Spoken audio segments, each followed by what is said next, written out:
So I told the daughter, I was like, hey man, don't be worried, don't think anything of it, because there's about a 99% chance that you will not respond like your mom. Your mom is very unique. Her response to these frequencies are, they're unique. So don't think that you're going to do that on the table. Don't worry about it. Well, I was wrong, because she also has very profound registers. And so afterwards, I was saying how I really believe that by some people seeing these sessions, by some people seeing how people respond to these frequencies, is helping people to wake up and realize that something major is happening here. We are reconnecting with the non-physical aspect of ourselves. And what happens on that table as this reconnection occurs is out of this world.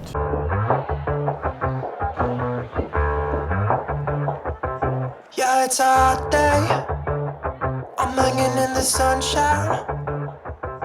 You should hit me with the splash gun. I know that this is a story that I will tell 20 years from now. And it just so happens, like 2 weeks ago, I get this email, and this lady says, I would like to bring my daughter in to be reconnected in Brooklyn. And it was, the way it was written, it was like, I don't know, I just couldn't feel it out. So, my response was, does your daughter want to be reconnected? Because, you can't force this on anybody, because that's not the way this works. And so as I was responding to her, I kind of recognized the email address. And I was like, do I know you? And the response was, she said, yeah, I came in March and had my own reconnection with you in Brooklyn. And I remembered exactly what happened. So back in March, she shows up for her reconnection with her daughter. And, this is a big open studio. There's no doors or anything. So she says, I hope that's okay, that my daughter's with me. And my initial reaction was, not really. You know what I mean? Like, this is sacred. Like, nobody's ever seen this. No, it's really not that cool that she's here right now. But all of a sudden, my higher self kicked in and says, she's supposed to be here for this. So I let her sit down over there, and the thing about these reconnections is everybody responds completely different. Some people just lay there, their eyes just bad, maybe they'll do a little twitching. But some people respond to these frequencies much stronger than others. As we begin our session, I quickly realized that she has very strong registers. And I know that her daughter has no idea what's going on. So it was a little weird, you know what I mean? I was like, because the lady, the mom, during her session, she proceeded to do about 300 full body crunches. And so I'm just doing the session, and I've seen this so many times that I never stop and say, are you okay? Because every time that I did stop in the past and say, hey man, are you okay? They're like, don't stop. So I don't ask it anymore. So I'm used to it. But then, I get about 5-10 minutes into it, and I realize that her daughter doesn't know what's happening. She's never seen anything like this, and she might be scared for her mom. So I remember I looked over to look at her, and she is staring at me, and her eyes are like saucers, and she's just like cannot believe what's happening. Come to find out that her mom and her had she goes, if something happens, just scream out my name. And so she was like freaking out of what was going on with her mom. But her mom wasn't calling out her name, so she was just sitting there. But I remember thinking, maybe I should go over and tell her daughter that everything's okay. Because I know everything's okay, but her daughter doesn't know everything's okay. And as I looked over and I saw her eyes like saucers, my higher self just kicked in and said, no, don't say anything. So we finished the session. This goes on for like 30 minutes, 33 minutes. And when we get done, and I look over to her daughter and I says, I could feel when you came in this room that you thought this was bullshit. I could feel your skepticism. I said, what you just saw here was real. Don't ever forget it. The next day, the mom shows up and her daughter's not there. And I was like, hey, how you doing? How was your night? You get a good sleep? Where's your daughter? And she goes, oh, that was just so, I didn't know where I was going, so I just wanted my daughter with me to, just to be with me because I didn't know where I was going. And then she starts crying. And I was like, what's wrong? And so she starts telling me this story. And the story is when her daughter was younger, I think it was around 15 years old, her daughter started hearing these voices. Now, in my world, from what I've seen over the past 7 years, with my own daughters and with, the people that I meet, this is just common sense to me. This is a beautiful thing. The kids on the planet now are wired differently than we are, the older people are. They're different. Like, we are naturally a multidimensional being, but we are so locked into these five senses. We are so drunk on these five senses. We can't see what's really going on. But the kids nowadays, they're wired differently. They can see auras, they see energy, they hear things. They're more multidimensional than we are. I mean, we are multidimensional, but like I said, we're so locked in that we're unaware of all these other things that are going on. So she starts telling me that her daughter's, hearing these voices. And so I'm thinking this is going to be a really cool story. I'm kind of excited. So she says, me and my husband, we didn't know what to do. So we took her to a psychiatrist. And the psychiatrist put her on antidepressant medicine, because that's what psychiatrists do. A couple weeks later, her daughter starts having these thoughts about killing herself. And if you've done 4 seconds of research on antidepressant medicine, you know that is the side effect. You take antidepressant medicine and then you want to kill yourself. So, not a fan, personally. Just my opinion on antidepressant medicine. Parents are freaking out, don't know what to do. Go back to the psychiatrist. He doubles the dose, ups the dose. Typical psychiatrist. And if there's any psychiatrists out there I'm offending, with my tough shit, because that's, sorry,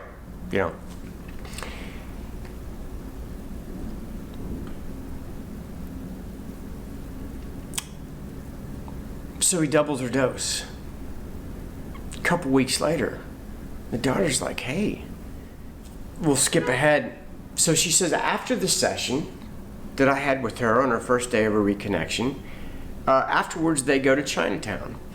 And she said her daughter can't really walk for too long, like a quarter mile. And she starts having these incredible pains in her joints, in her hips. So they start walking Chinatown. I think she's got like a Fitbit or something. I'm not sure. I don't do that, but there's something that monitors how far she's walked. So they walk for like a half hour. She's like, hey, how you doing? She's like, oh, I feel good. I feel great. And they keep walking. She's like, hey, how you doing? She's like, I feel great. She said they walked for 6 miles. 6 miles. Kid felt great. No pain, no nothing. Now we're both crying because I know and she knows that her daughter had a healing just by sitting in that room. So the funny thing is her daughter says, hey, I want to be reconnected. This is in March, so I just get this email. She wants to be reconnected. So so they come in yesterday and they sit down and I was like, I know you're probably a little afraid because, your mom's on the table. It was probably a little shocking to you because you've never seen anything like that. But your mom's okay, and her mom's just loving life. Her mom her life changed. They're going to come in today, and I'm going to be able to videotape a little bit of their sessions. I'm going to go ahead and reconnect her daughter, and then I'm going to give her a little session and her mom a little session, and who knows what the registers will be. But if they're anything like they are during the reconnection, it should be interesting to see how some people respond to these frequencies.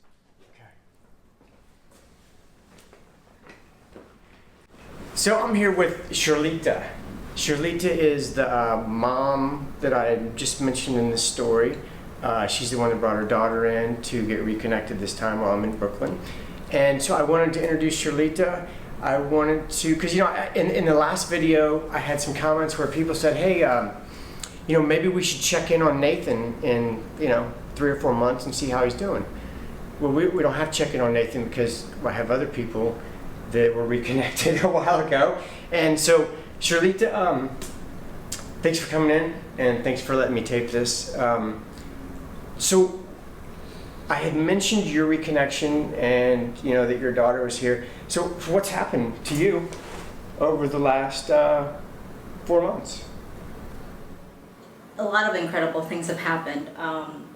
Like I told you before, I came here with no expectations. I'm not really sure why. I saw you on YouTube, and I saw you were coming to Brooklyn, so I made my appointment. And I was thinking if you can help me with my back, that would be great. But you helped me with so much more than, any physical problems. Because I was telling you, 2 days after I saw you, I got called in for a job interview.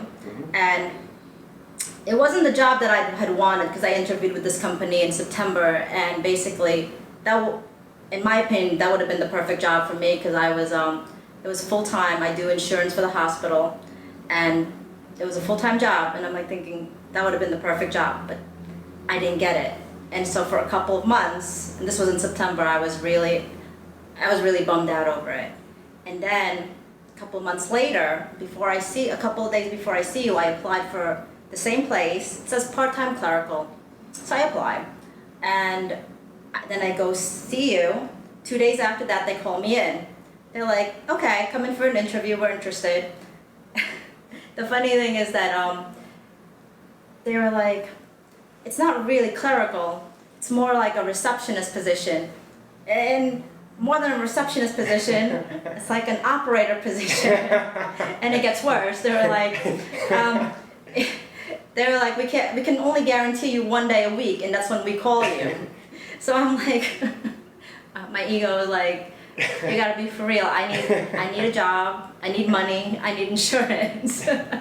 But I'm like, but I go with it. I take the job, and right from the start, I was training for the month of May. Right from the start, they started off with 1 day a week, and then 2 days a week, then became 2 days a week, then it became 3 days a week. Then like a month later, they're like, we like you, we want to offer you a part-time position. And I'm like, okay. And then the woman was like, so go talk to HR about the benefits. I'm like thinking, part-time, what kind of benefits am I gonna get? And then the woman in HR, she's like, yes, we can offer you health care. Not just, I was expecting just for me after that, but then she's like, no, for your whole family. And I was like, what? The funny thing too is that my ego was also like, what? I can't take this position. I'm overqualified for this. I mean, I have a degree, and you want me to be a receptionist? Answer phones? But it was the best thing that happened for me, because this part-time position has allowed me to do more things with my family than I ever imagined. And that's what you really needed, right? Yes. I needed to bring in money, I needed the health care, but I was worried. I'm like, I'm going to be locked into a job again. And I was worried about that. But the way it worked out was that, I worked 2 week, I worked 2 evening days during the week, and I worked mornings on the weekends. So basically, even the weekends, even though I'm working, I still have some sort of day with my family. Yes. And And when I work on the evenings during the weekday, I can still take my daughter to her appointments. So your focus was money, health insurance. Insurance, yes. And that was your priority. And being able, yeah, and because I wanted to help my family in that way, help support my family in that way. I think it's a beautiful story because it just goes to show you that, you know, what we think is best for us isn't always best for us. I mean, we're not.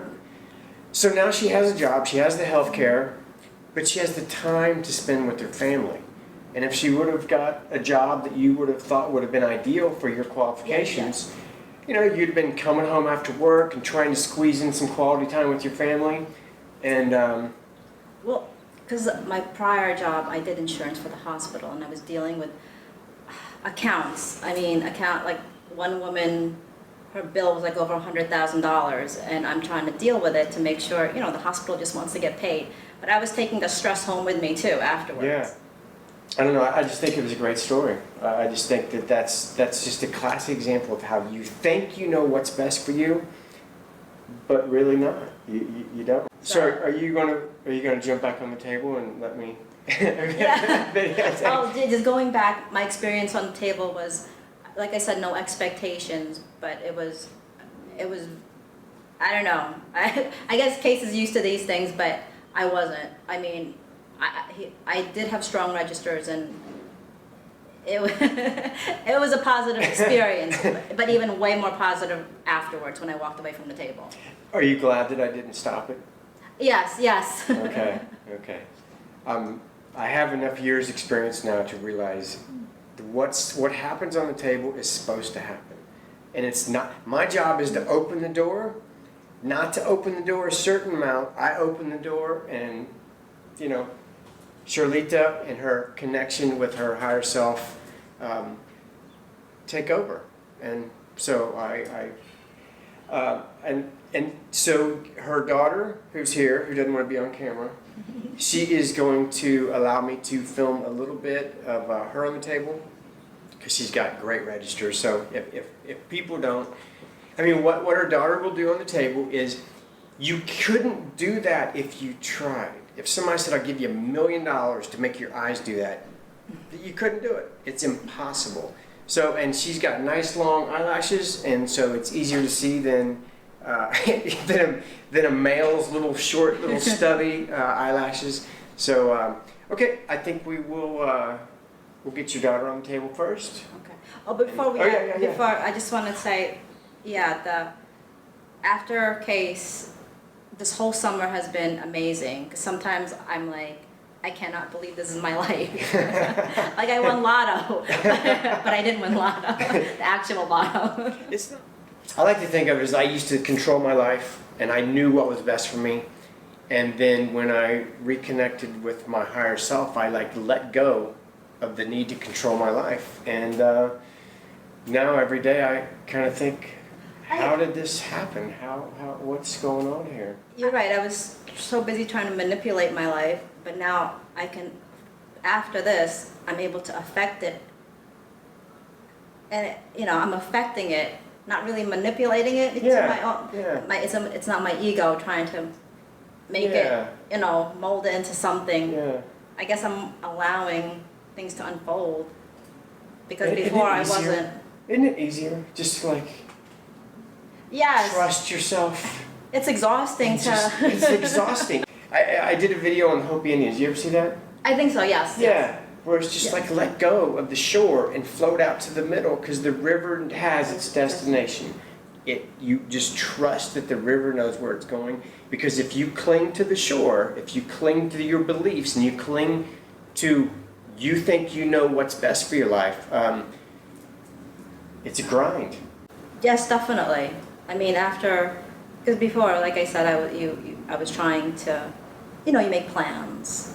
You try to follow your plans, your goals, and then you wonder why you're not happy. Yeah. Well, so we'll just get her daughter on the table, and then, so you're up for a session afterwards? Yes, I am. Okay, cool. So, let's go on. I did want to say one thing real quick before I show their sessions. I'm kind of used to this, so I don't really think anything of it, but if you've never seen anything like this, it can be kind of shocking. And I realized that, man, maybe I should let people know that, you know, they're experiencing no pain, no discomfort. And in fact, it's actually the opposite of that. So, you know, and when I get done with the sessions, I'm all, you know, I ask, you know, what did you feel? What did you observe? And actually, both Shirlita and her daughter had this sense of a presence that was underneath them, lifting them up, kind of cradling them. And, you know, you could call that your guides or angels or whatever fits in with your belief systems. But I just want to let everybody know that they experienced no pain. They probably would have been upset if I stopped the session. So if it looks a little, and their registers are very strong. Only like 5 to 10% of the people have registers this strong. So I hope you enjoy this. I'm only going to show a few minutes because who wants to see more than a few minutes of a healing session? But I think some of you are going to enjoy this. And okay.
So that was a little bit of Shirlita's and her daughter's session.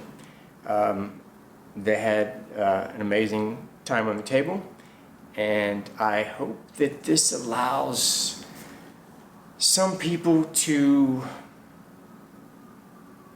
know that this is really happening. You know, and people were like, you know, what are you reconnecting to? You know, you're reconnecting the universe, you're reconnecting your higher self, you're reconnecting to this non-physical aspect of yourself. You know, just do some research. You know, this awakening, this isn't like fast food. You know, you have to reach out for this. You have to want this information. And I can guarantee you that as soon as you start to reach out for the truth about what's going on this planet right now, you will be drawn to the perfect information for you. I hope you enjoyed this. I will be making more videos. I'll be posting them soon. And everybody have a fantastic day. You know, why do we say day? Why limit it to a day? Everybody have a fantastic life. Peace.